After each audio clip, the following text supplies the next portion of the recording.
નમસ્કાર 21 નવેમ્બર 2025થી ભારતમાં શ્રમ કાયદાઓમાં એક મોટું પરિવર્તન આવ્યું છે 29 જૂના કાયદાઓનું સ્થાન લઈને 4 નવા કોડ્સ વેતન ઔદ્યોગિક સંબંધો સામાજિક સુરક્ષા અને OSHWC કોડ હવે લાગુ થઈ ગયા છે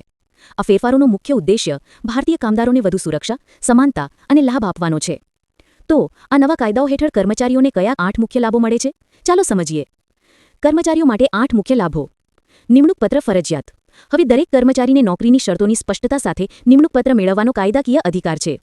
1 સમાન લઘુત્તમ વેતન મિનિમમ વેજ સમગ્ર દેશ માટે એક સમાન રાષ્ટ્રીય ફ્લોર વેજ લાગુ થશે જે સુનિશ્ચિત કરશે કે કોઈપણ કામદારને અનિવાર્યતા કરતાં ઓછો પગાર ન મળે 2 સમયસર પગારની ગેરંટી નોકરીદાતા માટે હવે કર્મચારીઓને તેમનો પગાર સમયસર ચૂકવવો કાયદેસર રીતે ફરજિયાત છે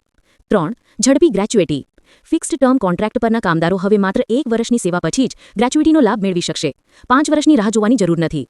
4 સાર્વત્રિક સામાજિક સુરક્ષા કવરેજ આ કાયદાનો સૌથી મોટો ફાયદો એ છે કે પહેલીવાર ગીગ વર્કર્સ જેમ કે ફૂડ ડિલિવરી એજન્ટ્સ અને પ્લેટફોર્મ વર્કર્સ સહિત તમામ અસંગઠિત કામદારોને PF અને ESIC જેવી સામાજિક સુરક્ષાના દાયરામાં લાવવામાં આવ્યા છે